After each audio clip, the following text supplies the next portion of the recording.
The NHS nurses are being investigated for industrial scale qualifications fraud. We're going to read into this more from The Guardian, you guys. Let's go.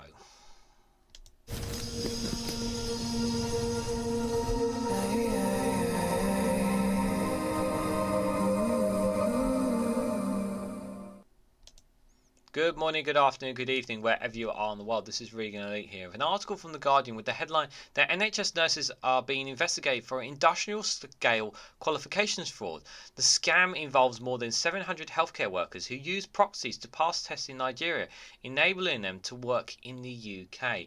Guys, just before I share my initial thoughts, if you can hit the like button and share this across social media so others are notified of this video. This is extremely concerning to say the least. Now, we have to stress, obviously, that I wouldn't say this is a majority of nurses, but I think it is something that is very concerning to say the least.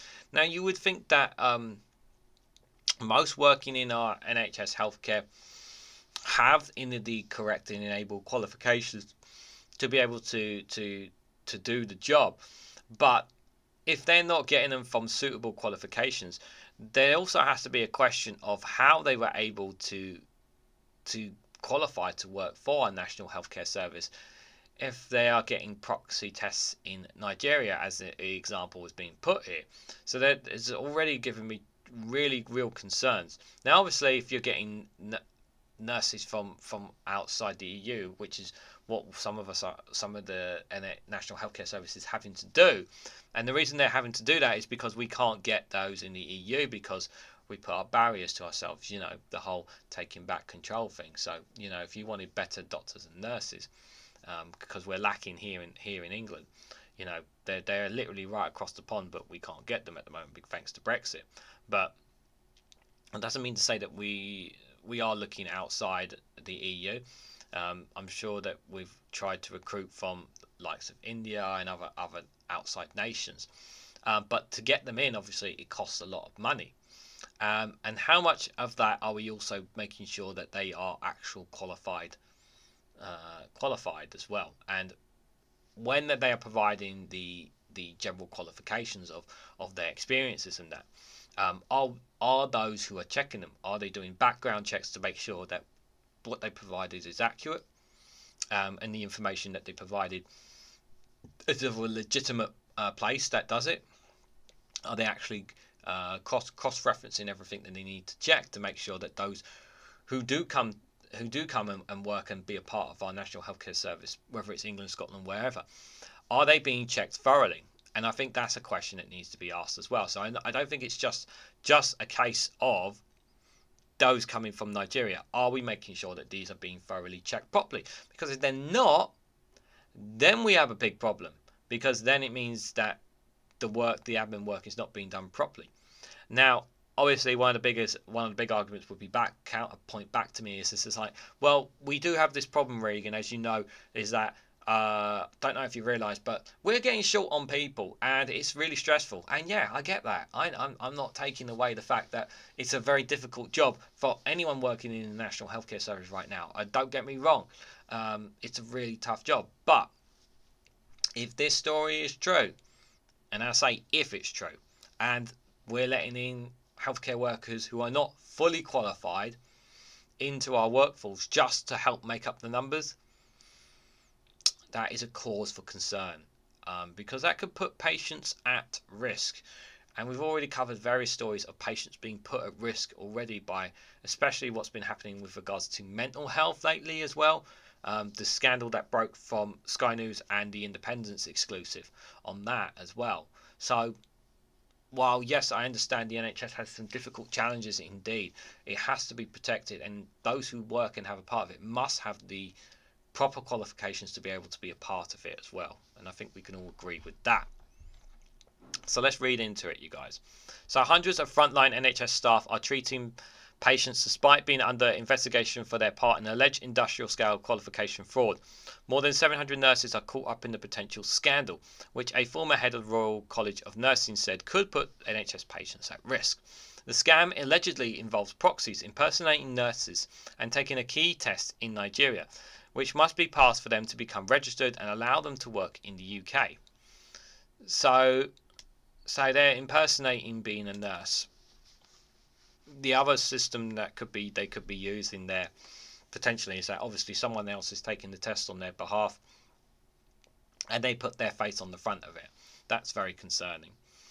It's very, very worrying if there's an organisation that involves themselves in fraudulent activity, enabling nurses to bypass these tests, or if they are using surrogates to do exams for them, because the implementation is that we end up in the UK with nurses who aren't competent, said Peter Carter, the ex-chief executive of the RCN and ex-chair of the Free NHS Trust. The other thing as well is that this is an enable them to try and get another way for them to try and bypass getting access to come to the UK legally if they are fraudulent and with their qualifications as well.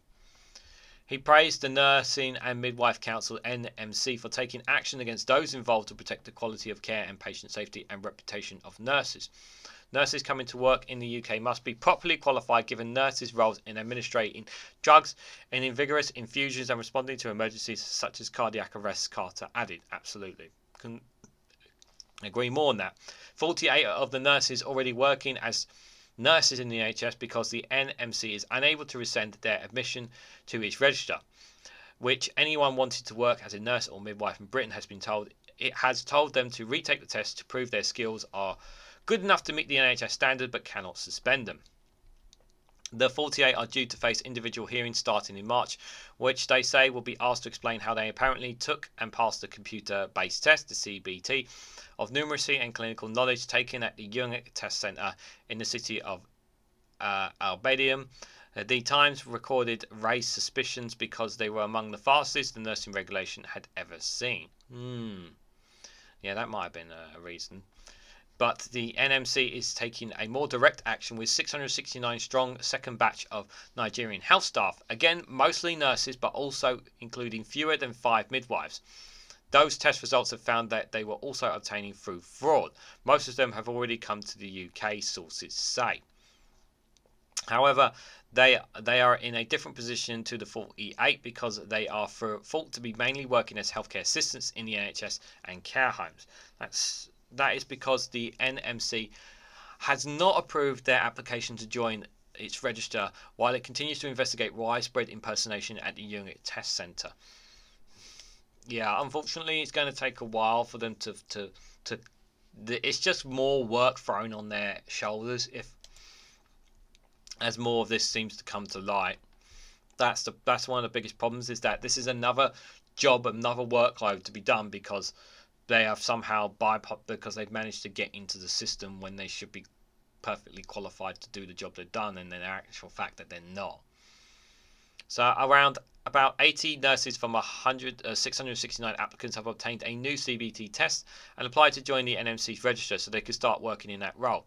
However, the nursing regulator has banned almost all of them because it had serious concerns about their honesty and trustworthiness. Yeah, you can't take as much as you can't. Honesty and trustworthiness is not enough. You've got to know for certain that they are qualified for the job that they are in, and you can't rely, especially when it comes to healthcare. You just can't rely on that. Even if you're been working as an NHS for a year or so, if you don't have the qualifications, you need to get those qualifications. It's as simple as that. This is because even with a new CBT, there remains character concerns given what's happened at UNIC and what the data appears to show about these individuals, NMC had said. Andrea Soliff, the NMC's chief executive and registrar, which has taken needlessly robust action after Pearson v UE, which operated at Young Test Centre, had alerted it last year to what she called widespread fraudulent activity in which a proxy tester posed as a nurse. This is the first time we found evidence of widespread fraud at a test centre, she said. It's the biggest ever such fraud in the NMC has come across, she added. The deception at Young has led to the DMC declaring the CB test result apparently obtained by 1995's Nigerian-trained health professional to be invalid. All of them, including the 1,238 about whom the regulator says it cannot prove fraud was involved, have been given 3 chances to resit their CBT test or face expulsion or exclusion from the register. We have concerns that 48 people already on the register obtain their test results fraudulently. We'll hold hearings where an independent panel will decide whether those individuals gain fraudulent entry to our register. If so, they are likely to be removed from the register, says Sutcliffe. There are 669 applicants to the register about whom we have the same fraud concerns. We're reviewing each application carefully in line with our guidance on health and character. We've refused entry to the register for the vast majority of the applicants that we've concerned so far, and those individuals can appeal. The future of 717 nurses remain unclear. The GMB union fears that those refused on the NBC register will be sent back to Nigeria. It said nurses have been exploited in Nigeria and urged the NBC to let all those with suspected test results to be allowed to retake the test in the UK, and said the health service needed their skills to help address the UK-wide shortages of nurses. I don't have a problem with them retaking the test in the UK as long as they pass it. And I think, but if they take the test here in the UK, I don't think they should need to be sent back to take the test. If they can take the test here, I don't see a reason for them taking the test here. I would say that if they fail the test here, then there needs to be more needs to be done. I'm not going to go as far to say if they fail the test, they should be sent back to Nigeria. I'm not going to go far as saying that. I think more questions need to be asked about that person. But I would say if they can take the test here in the UK, let them take the test here in the UK, so they can carry on doing the work that they do for the NHS. As long as they've not actually, if they happen to have not fully passed the test, but they've been alright, then I'm being hypocritical of myself here, but I would say that those who have failed the test or gotten through, and they get to take the test here in the UK, they get it and they pass it, they can carry on. If they retake the test and they fail, then obviously they can't work. If they refuse to take the test, then they need to be threatened with deportation. And if they have valid reasons, then obviously their cause needs to be looked into. It's a very messy problem, this. Another problem that the NHS did not need, especially now. The GMB said 2 Nigerian women who are members had their applications from the NMC registered refused, despite insisting that their test results from UNC were legitimate. Both had been dismissed by the private care home where they were working until their status was established, and they now fear they will be deported to Nigeria with their families. I would say give them a chance to take the test again. If you don't have give them a chance to take the test again. If they are legitimate, give them a chance to take the test again before doing something stupid, especially when we need as many people in the workforce right now. Those in charge of this centre have exploited the hopes of workers wanting to nurse in the UK and left our numbers in desperate situations. The profession's high standards of integrity must be enforced, but these aspiring nurses were badly advised, firstly to enrol at this centre and then given questionable accounts of what happened there, said Louise Glamour, the GMB's Scotland secretary. They should be given another chance and allowed to work if they pass the necessary tests in the UK. This is exactly what I'm saying. They should be given another chance. These are workers, mostly women, willing to uproot their lives and settle here in the UK in a health and social care service that suffers in a crisis of staff recruitment and retention. And this is exactly the point, guys. We have a massive shortage of staff here, and we can't afford to be losing any more. So they should be given an opportunity to take the test again so that they can continue to do the work that they're doing. The NMC has stopped using 40 of its 800 test centres worldwide it used before the UNIC frauds came to light, including UNIC itself. The Department of Health and Social Care spokesperson said, "We are aware of a Nursing and Midwifery Council (NMC) fraud investigations into nurses who passed their computer test based in one centre in Nigeria. We are advised that the NMC is taking all necessary steps to ensure the integrity of its register and that patient safety is protected."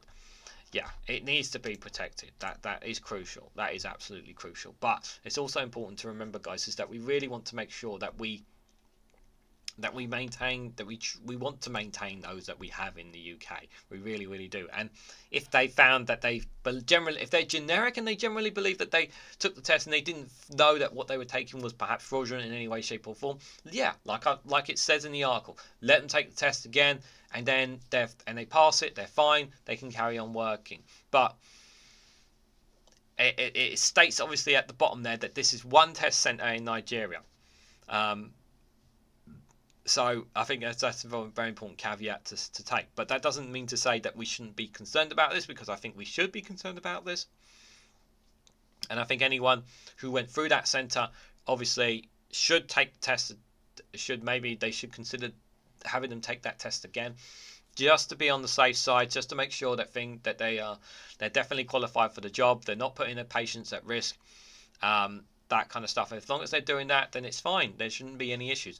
However, if there is a minority of them who are working in the NHS who have not been doing their jobs properly and are not qualified, or whether they refuse to take the test or trying to avert taking the test in any way, shape, or forms, then something needs to be done. I'm not going to go as far as to say maybe deport them, but something needs to be done there, because we don't want to have people using these centres as a means to try and export themselves to get to the UK without actually going through with the process of actually wanting to become a nurse or care worker or any kind of job within our national healthcare service. But what do you guys think? What do you make of this situation? What do you make of the NMC? How concerned are you about this? Do you believe that maybe someone in your area may be somebody who might not have had the correct qualifications? Do you think that this is just one issue perhaps based in Nigeria, or do you think perhaps there is so much more to this thing? Do you believe that perhaps those maybe should just have another test just to be able to prove their and do it here in the UK? And if so, then they can carry on our workforce. Bear in mind that we already have a struggling workforce, so just put that into account when you leave your comments down below, guys. If you found this video interesting, please hit the like button, be greatly appreciated. Share it across social media so others are aware of this video, and subscribe, because it really does help the channel.